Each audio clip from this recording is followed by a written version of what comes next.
Shalom. Shalom. Masuk kasih dalam nama Tuhan Yesus Kristus. Di saatnya kita akan mendengarkan firman Tuhan. Ya. Karena kita percaya bahwa firman Tuhan adalah kekuatan di dalam kita menjalani kehidupan ini. Apa firman Tuhan mungkin kita akan jatuh, bahkan mungkin akan sampai tergeletak. Karena kita tahu apalagi di dalam keadaan saat ini, ya, terlalu banyak kesukaran yang kita hadapi. Tuhan juga jikalau beberapa waktu yang lalu kita boleh menghadapi yang namanya virus corona, ya, itu memang terasa sekali, ya. Jadi kita seringkali bukan hanya orang-orang dunia saja, tetapi juga kita tahu bahwa anak-anak Tuhan juga banyak yang lelah, banyak yang capek dalam menghadapi kehidupan ini. Itu kita akan belajar firman Tuhan. Tema kita adalah bangkit bersama Yesus, ya. Tetapi sebelum kita mendengarkan firman Tuhan, sebelum kita belajar firman Tuhan, kita akan satukan hati kita akan berdoa. Mari kita berdoa. Pak Yesus, terima kasih jika saat ini di tengah-tengah keletihan kami, di tengah-tengah kelelahan kami, di dalam kami menjalani kehidupan ini, Tuhan Yesus, Kau tetap memberikan kesempatan kepada kami untuk kami menikmati akan firman-Mu. Bahwa kami percaya bahwa firman-Mu adalah kekuatan di dalam kami menghadapi setiap pergumulan hidup kami. Firman-Mu lah yang akan membimbing kami sehingga kami tidak akan pernah tersesat.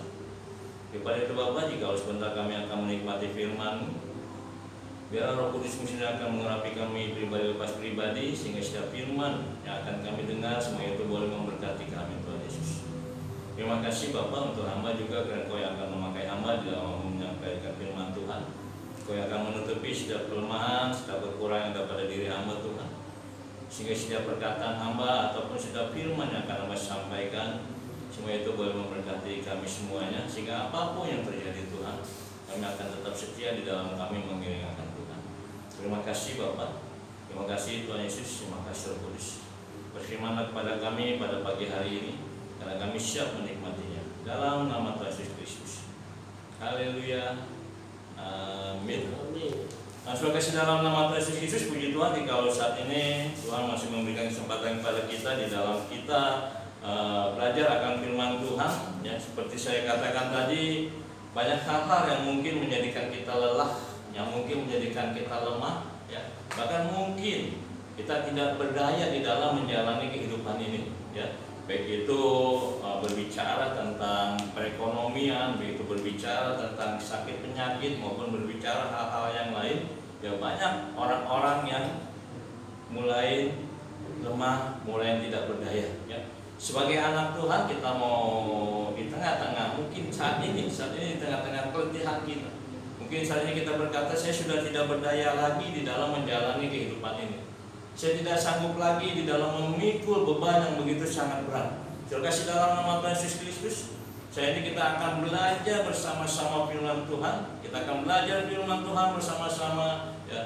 Tema kita adalah bangkit bersama Yesus. Apapun masalah kita, apapun pergumulan kita yang menjadikan kita tidak berdaya, pada hari ini mari kita bangkit. Kita bangkit karena kita percaya bahwa Allah yang kita sembah di dalam nama Yesus Kristus adalah Allah yang hidup.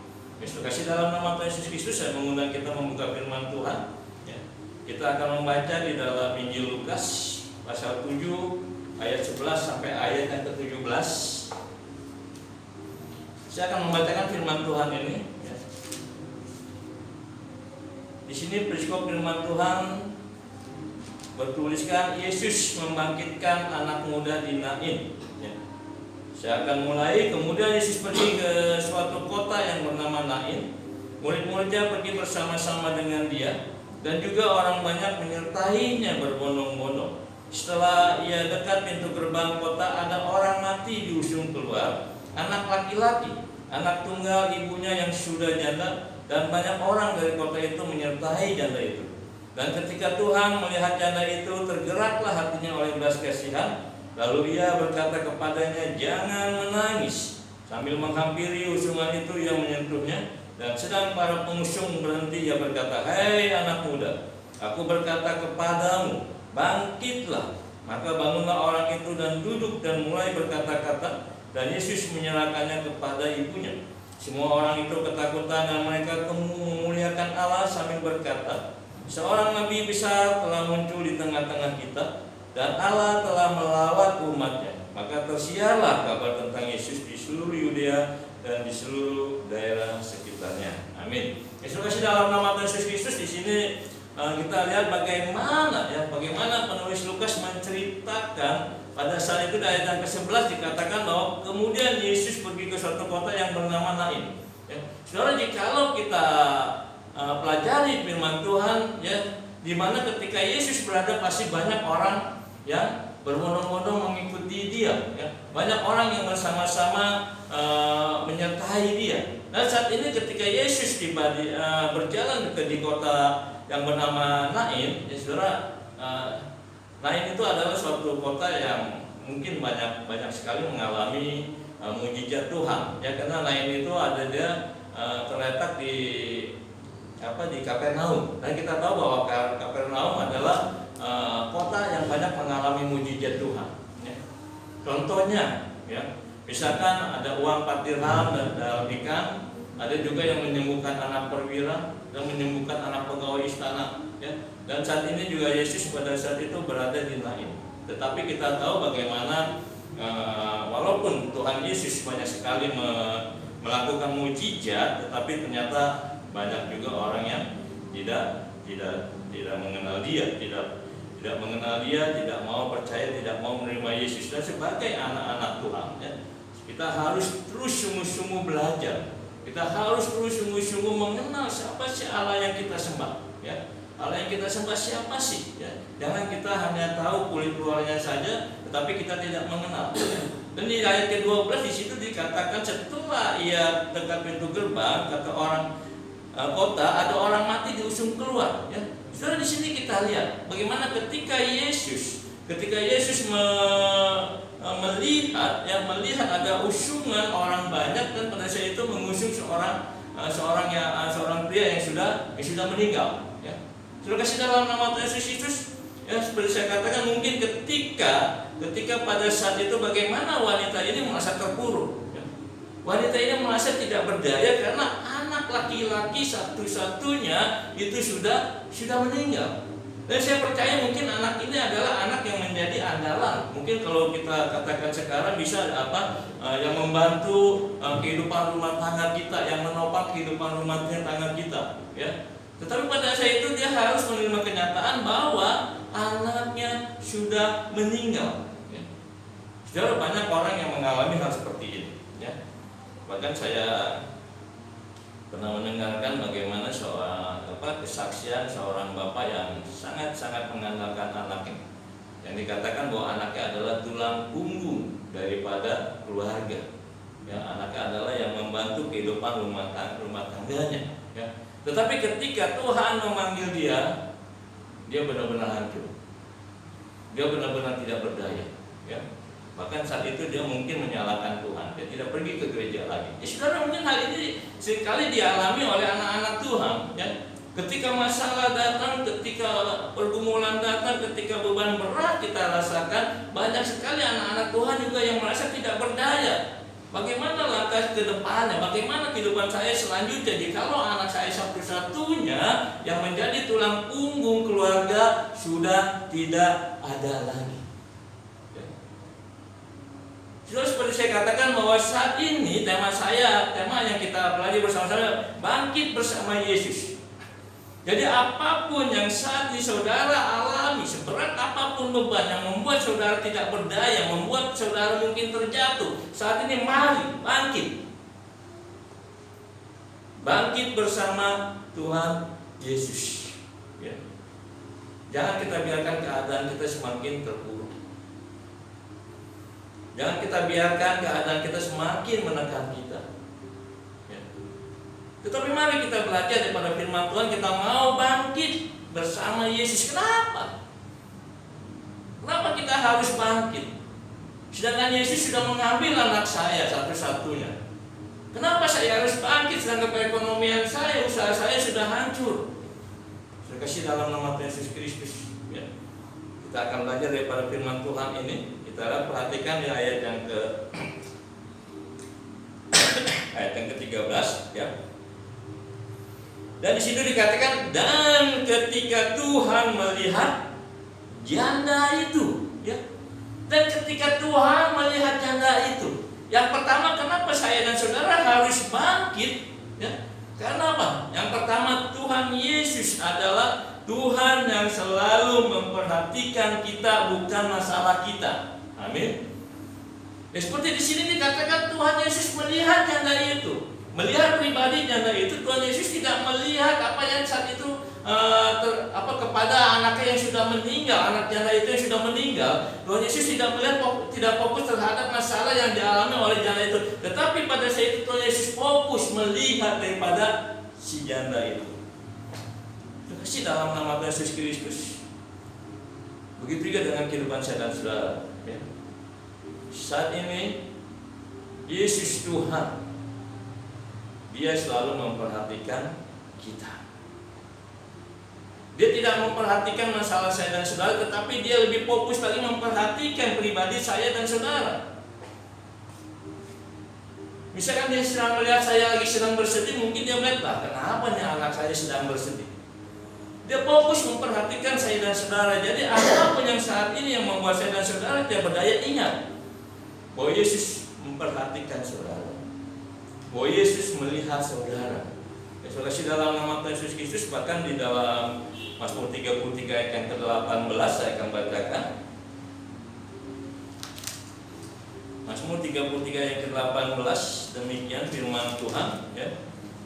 Sesungguhnya mata Tuhan tertuju kepada mereka yang takut akan Dia, kepada mereka yang berharap akan kasih setianya. Saudara, di sini juga Mazmur juga mengatakan bahwa sesungguhnya mata Tuhan tertuju kepada mereka, bukan tertuju kepada masalah mereka. Jadi siapapun saudara-saudara, ya, mata Tuhan saja tertuju kepada saudara-saudara. Mata Tuhan melihat kepada saya dan saudara. Dan selanjutnya, ya, kenapa kita harus bangkit? Kenapa kita harus bangkit di dalam keterpurukan kita? Kita bangkit bersama Yesus yang pertama karena Tuhan memperhatikan saya dan saudara. Bukan hanya masalah yang Dia perhatikan, tapi Dia fokus terhadap masalah saudara. Begitu juga dengan kehidupan saya pribadi, saudara pribadi sebagai anak-anak Tuhan. Ketika kita mengalami pergumulan yang sangat berat, ketika kita mengalami masalah yang kita rasakan begitu sangat menekan, saudara jangan perhatikan, jangan fokus terhadap masalah kita. Amin. Karena kalau kita hanya fokus kepada masalah kita, maka kita akan terus tertekan oleh masalah kita. Fokuslah, pandanglah kepada Dia yang melihat saya dan saudara. Kasih dalam nama Tuhan Yesus Kristus yang kedua, ya. Dan yang ke-13, lalu di situ dikatakan tergeraklah hatinya oleh belas kasihan. Lalu Ia berkata kepadanya, jangan menangis. Inilah yang kenapa kita harus bangkit bersama Yesus. Di samping Yesus melihat secara pribadi terhadap saya dan saudara, ya, Tuhan melihat pribadinya. Dan sini juga kita lihat bahwa Tuhan ketika Dia melihat janda itu dan ketika Dia melihat sedang kesedihan daripada si janda itu, lalu di situ dikatakan apa? Tergeraklah hatinya oleh belas kasihan. Jadi Tuhan Yesus bukan hanya Tuhan yang memperhatikan keadaan umatnya. Tuhan Yesus bukan hanya memperhatikan keadaan saya dan saudara, tetapi juga Tuhan Yesus memiliki rasa peduli. Peduli terhadap umatnya, peduli terhadap si janda miskin ini. Peduli terhadap si janda yang sudah ditinggal oleh anaknya yang saat itu sedang diusung. Dan percayalah, inilah yang saya dan saudara harus senantiasa tanamkan di dalam kehidupan kita. Bahwa kita memiliki Allah yang peduli terhadap saya dan saudara. Dia bukan hanya melihat, Dia bukan hanya memperhatikan kita, tetapi Dia peduli terhadap kita. Seperti sebagaimana halnya Dia peduli terhadap si janda yang ditinggal mati oleh anaknya, Dia juga peduli terhadap saya dan saudara. Saudara kasih dalam nama Tuhan Yesus Kristus. Jikalau kita lihat terlalu banyak bagaimana Allah yang kita sembah di dalam nama Tuhan Yesus Kristus, Allah Abraham, Ishak dan Yakub, adalah Allah yang selalu peduli. terhadap umatnya.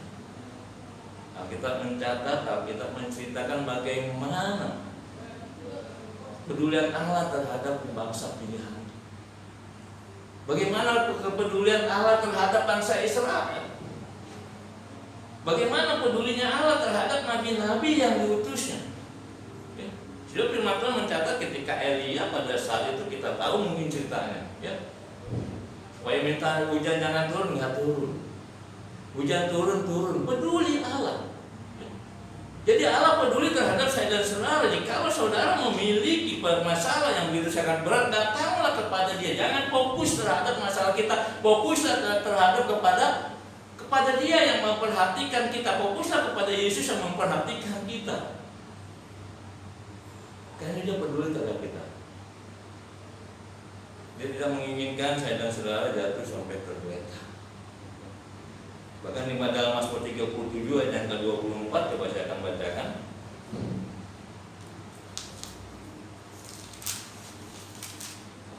Mazmur 37 ayat yang ke-24, di situ dikatakan, apabila ia jatuh tidak sampailah tergeletak, sebab Tuhan menopang tangannya. Inilah pemazmur dengan jelas mengatakan bahwa Allah yang dia sembah, Allah yang masih Israel sembah adalah Allah yang peduli. Di sini dikatakan dengan imannya, dia katakan bahwa apabila ia jatuh, apabila saya dan saudara jatuh, maka tidak sampailah tergeletak karena Tuhan menopang saya dan saudara. Amin. Inilah kepedulian Tuhan terhadap saudara. Jadi saudara kasih dalam nama Tuhan Yesus Kristus bangkit. Mari kita bangkit bersama Yesus, karena Dia adalah Allah yang peduli. Dia tidak menginginkan saya dan saudara sampai jatuh tergeletak. Dia tidak menginginkan saya dan saudara hanya hidup di dalam ketidakberdayaan. Tapi Dia menginginkan saya dan saudara bangkit. Mari bangkit. Apapun masalah kita, apapun pergumulan kita, apapun beban kita, mari bangkit. Di dalam nama Tuhan Yesus Kristus, Allah yang kita sembah dalam nama Tuhan Yesus, Dia adalah Allah yang senantiasa memperhatikan umatnya. Dia adalah Allah yang memperhatikan saudara-saudara. Dan juga Dia adalah Allah yang peduli. Dia bukan hanya memperhatikan kita, tetapi juga Dia peduli. Karena Dia peduli, Dia turun tangan untuk membantu saya dan saudara. Untuk itu bangkitlah. Bangkitlah. Dan yang ketiga, kenapa saya dan saudara harus bangkit ketika kita terburuk, ketika tidak berdaya? Ya, di samping kita memiliki Tuhan yang memperhatikan kehidupan kita, di samping kita memiliki Tuhan yang peduli terhadap kehidupan saya dan saudara. Dan yang ketiga, ayat yang ke-14, kita kembali ke Lukas 7. Di situ dikatakan sambil menghampiri usungan itu, ia menyentuhnya. Dan sedang para pengusung berhenti, ia berkata, hai anak muda, aku berkata kepadamu, bangkitlah. Saudara, setelah Tuhan Yesus melihat kepribadian daripada si janda itu, ketika Tuhan Yesus berkata kepada si janda itu, jangan menangis, ya. Dan Tuhan Yesus bukan hanya peduli terhadap si janda itu, tetapi apa? Tuhan Yesus langsung memberikan tindakan, suatu perbuatan yang nyata. Kan di ayat yang ke-14 dikatakan sambil menghampiri usungan itu, ia menyentuhnya. Ia menyentuh mayat pemuda itu. Lalu dia berkata, hei anak muda, aku berkata kepadamu, bangkitlah. Haleluya. Kasih dalam nama Tuhan Yesus Kristus, inilah Tuhan kita, ya. Dia bukan hanya Tuhan yang hanya melihat. Dan mungkin di antara kita sekarang juga masih banyak yang mungkin salah satunya kita mungkin melihat akan keadaan orang-orang sekitar kita, ya mungkin masih ada yang peduli, masih ada yang simpati. Tetapi seringkali kita lupa melakukan tindakan. Seringkali kita tidak berempati, kita hanya bisa berkata, aduh kasihan, saya peduli terhadap mereka, saya peduli terhadap kesusahan dia. Ya, saudara, inilah. Tetapi seringkali yang kita lakukan hal seperti itu, kita hanya bersimpati kepada mereka, tetapi kita tidak bisa tidak melakukan perbuatan, tidak melakukan tindakan. Tetapi firman Tuhan di sini dikatakan bagaimana Yesus bukan hanya peduli, tetapi juga Dia bertindak. Amin. Sudah di dalam nama Tuhan Yesus ini adalah Tuhan saya dan saudara. Ya. Setelah dia berbicara kepada perempuan itu, setelah dia menyatakan kepeduliannya, simpatinya kepada perempuan itu, lalu dia berempati. Dia mengambil usungan, lalu dia menyentuh mayat anak pemuda itu, lalu dia berkata, "Hei anak muda, bang, kita." Jadi yang ketiga kita tahu bahwa Yesus Tuhan yang bertindak. Bertindak untuk apa, saudara? Bertindak untuk memberikan yang terbaik, ya.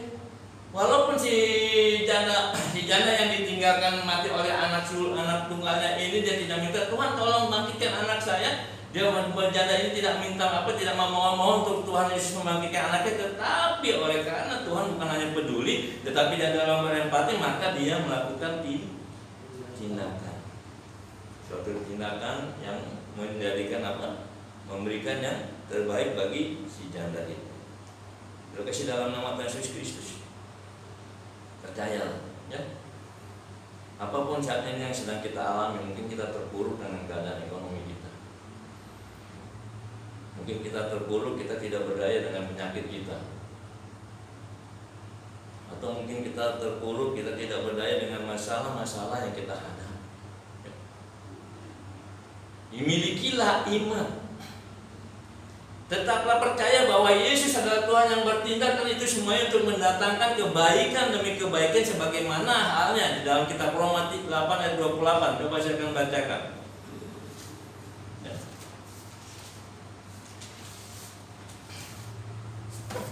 Saya bacakan ini.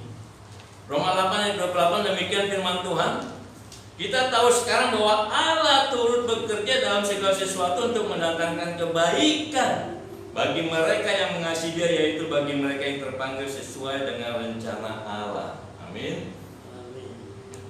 Saudara, inilah yang saya dan saudara harus imani, bahwa saya tahu apapun yang saat ini terjadi, bahwa Allah turut bekerja di tengah-tengah masalah saya, di tengah-tengah pergumulan saya, bahwa saya percaya, saya tahu Allah turut bekerja dalam segala sesuatu itu untuk mendatangkan kebaikan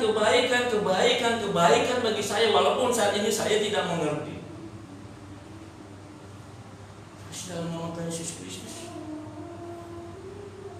banyak hal yang mungkin tidak kita dapat mengerti. Kenapa saya harus alami?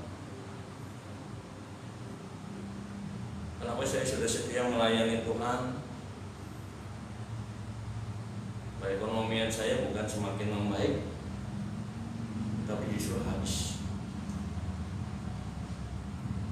Kenapa saya sudah setia melayani Tuhan? Kenapa justru banyak orang yang menjauhi saya?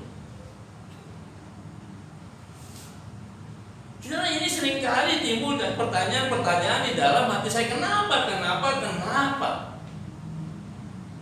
Saya sudah setia melayani Tuhan, saya sudah setia beribadah kepada Tuhan, tetapi kenapa saya harus seperti ini? Saudara kasih, dalam nama Tuhan Yesus Kristus, firman Tuhan katakan di dalam Roma 8 ayat 28, kita tahu sekarang, kita tahu.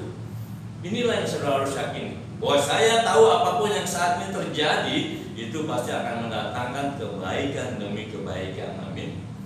Ya, saudara imani. Ya.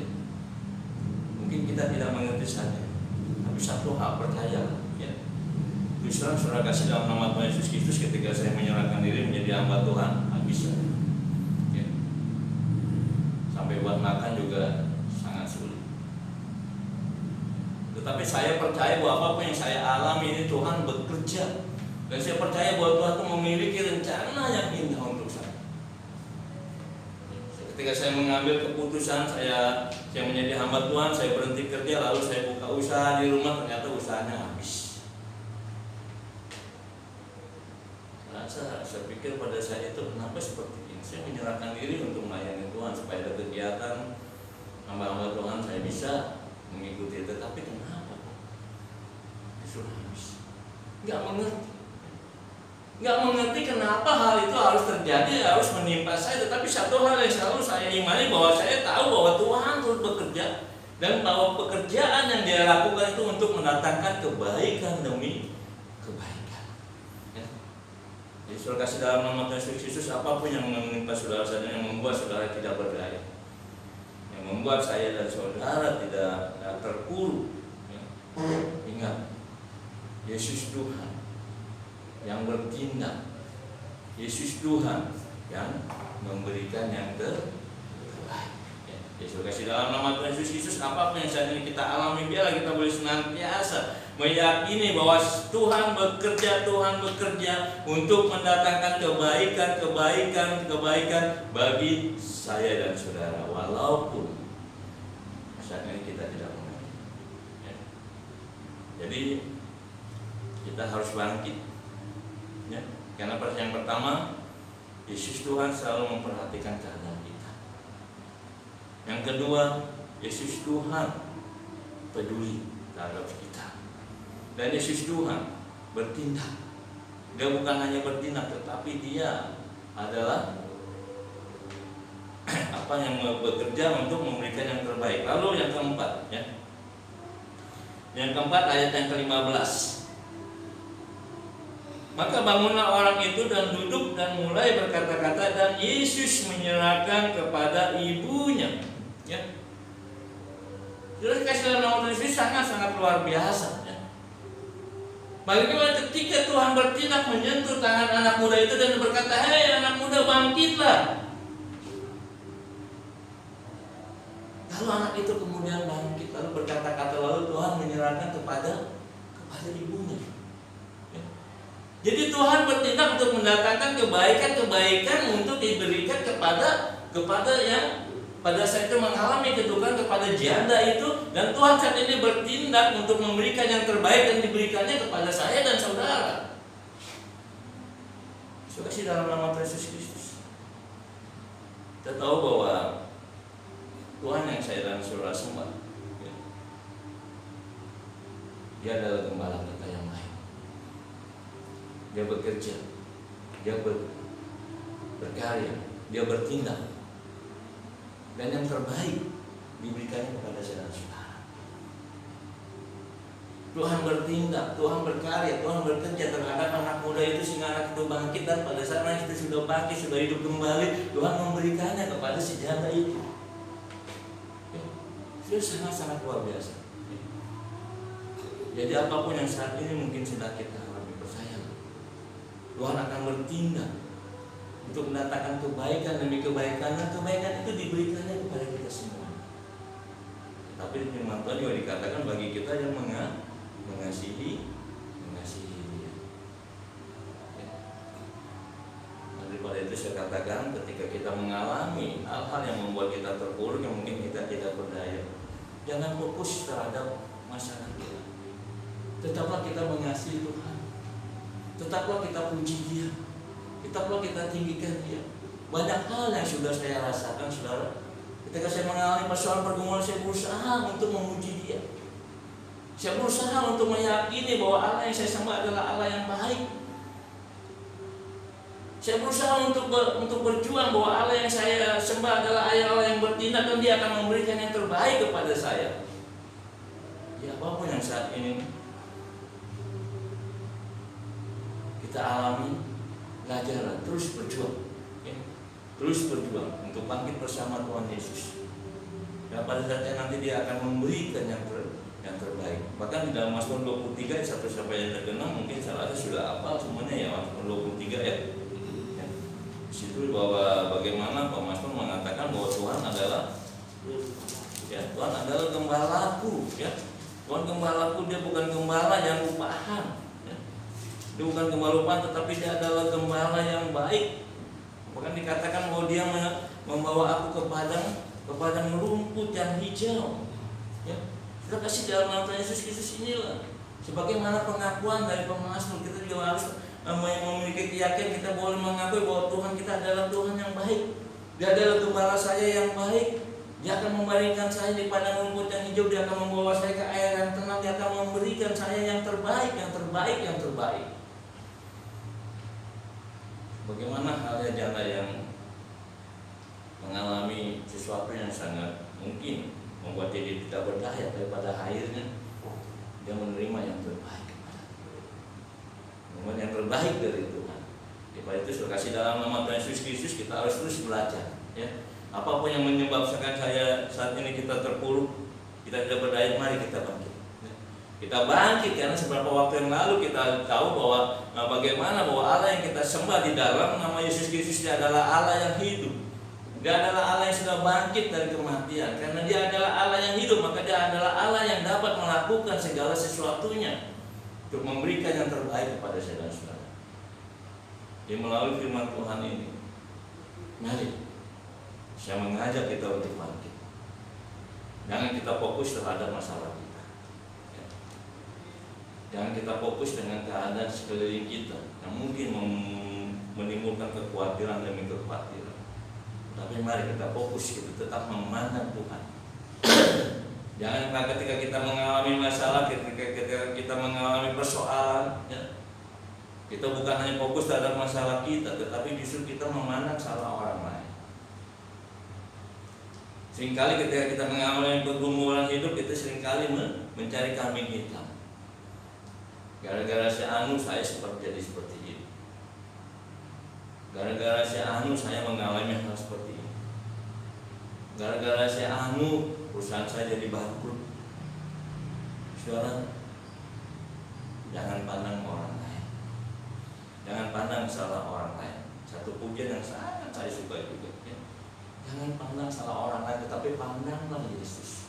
Fokusnya kepada Yesus, ya. Itu yang memberikan saya dan saudara menjadi pribadi yang kita akan bangkit bersama Yesus. Yesus kasih dalam nama Tuhan Yesus Kristus.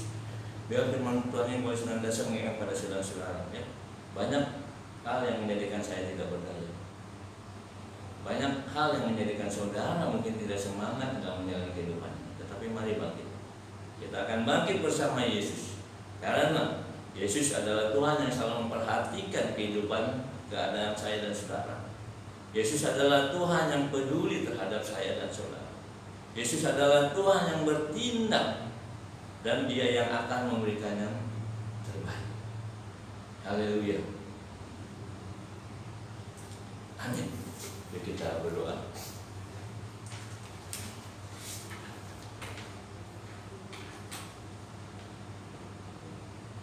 Tuhan Yesus, terima kasih jika saat ini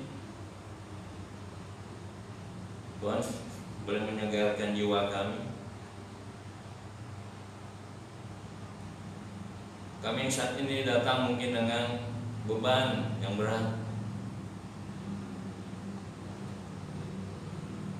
Kami yang saat ini datang di mana kami sudah tidak berdaya oleh karena masalah yang kami hadapi. Tetapi firman-Mu boleh menguatkan kami, boleh menyegarkan kami. Apapun keadaan kami, saat Tuhan Yesus, kami mau bangkit bersama Tuhan. Kami tidak mau fokus dengan masalah-masalah kami. Kami tidak mau fokus dengan apa yang menyebabkan kami mengalami masalah yang harus kami hadapi. Tetapi kami mau terus memandang kepada Yesus. Karena kami percaya ketika kami memandang kepada Yesus, ketika kami mau bangkit bersama Yesus, karena satu hal yang selalu kami yakin, Engkau adalah Allah yang hidup. Engkau adalah Allah yang baik. Engkau adalah Allah yang peduli. Engkau adalah Allah yang senantiasa memperhatikan keadaan kami. Yang pada saatnya nanti Engkau yang akan bertindak untuk memberikan yang terbaik pada kami semua. Daripada itu Bapa, tolong ajarkan kepada kami. Apapun yang kami hadapi saat Tuhan, kami tidak mau terus terpuruk Tuhan. Kami tidak mau terus patah semangat Tuhan. Tapi kami mau bangkit. Di dalam menjalani kehidupan ini banyak hal-hal yang harus kami lalui Tuhan Yesus. Tapi kami percaya Tuhan, ketika kami tetap mengandalkan Tuhan, ketika kami mau bangkit bersama Tuhan, maka kebaikan demi kebaikan itu boleh menjadi bagian kami. Terima kasih Bapak. Terima kasih Tuhan Yesus. Terima kasih Roh Kudus. Kami tetap percayakan gereja kami ini ke dalam tangan pengasihan Tuhan Yesus. Biar Kau akan terus bekerja untuk gereja kami Tuhan. Kau akan terus berkarya untuk gereja kami Tuhan. Sehingga gereja kami ini boleh menjadi saluran berkat untuk kemuliaan nama Tuhan. Terima kasih Bapak. Terima kasih Tuhan Yesus, terima kasih Roh Kudus. Bahkan saja kami mau tetap menyerahkan bangsa dan negara Indonesia ke dalam tangan pengasihan Tuhan. Biar Kau akan terus berkarya bekerja untuk mendatangkan kebaikan demi kebaikan bagi bangsa dan negara yang kami cintai Tuhan Yesus. Kau yang akan menghancurkan niat orang jahat Tuhan. Kau yang akan menghancurkan setiap rancangan untuk menjatuhkan, menjatuhkan negara kesatuan Republik Indonesia ini Tuhan Yesus. Tapi Engkau akan memberikan hikmat bijaksana kepada para pemimpin kami ketika mereka memerintah, ketika mereka menjalani roda pemerintahan ini Tuhan. Mereka bekerja dengan segenap hati mereka. Mereka mau berkarya, bekerja untuk kepentingan bangsa dan negara yang kami cintai. Bapak, terima kasih untuk Bapak Presiden Joko Widodo, untuk Bapak Wakil Presiden Ma'ruf Amin beserta staf jajarannya Tuhan. Kami tetap percayakan mereka ke dalam tangan pengasihan Tuhan. Biar Kau akan melindungi mereka ketika mereka berkarya, di dalam mereka bekerja Tuhan. Kau akan memberikan hikmat kepada mereka di dalam mereka menjalani tugas mereka Tuhan. Terima kasih Bapak. Terima kasih Tuhan Yesus, terima kasih Roh Kudus. Sekali lagi kami mempercayakan gereja kami ini ke dalam tangan pengasihan Tuhan. Dan kami percaya gereja ini Tuhan yang mendirikan. Kami percayakan gereja ini ke dalam tangan pengasihan Tuhan. Kami tidak mau fokus dengan masalah yang sedang kami hadapi Tuhan, tapi mau kami mau terus memandang juru selamat kami, juru selamat yang hidup, juru selamat kami selalu berkarya bekerja untuk mendatangkan kebaikan demi kebaikan. Terima kasih Bapak. Terima kasih Tuhan Yesus, terima kasih Roh Kudus. Pujilah nama-Mu Bapa. Dalam nama Tuhan Yesus Kristus kami berdoa dan mengucap syukur kepada-Mu. Haleluya. Amin.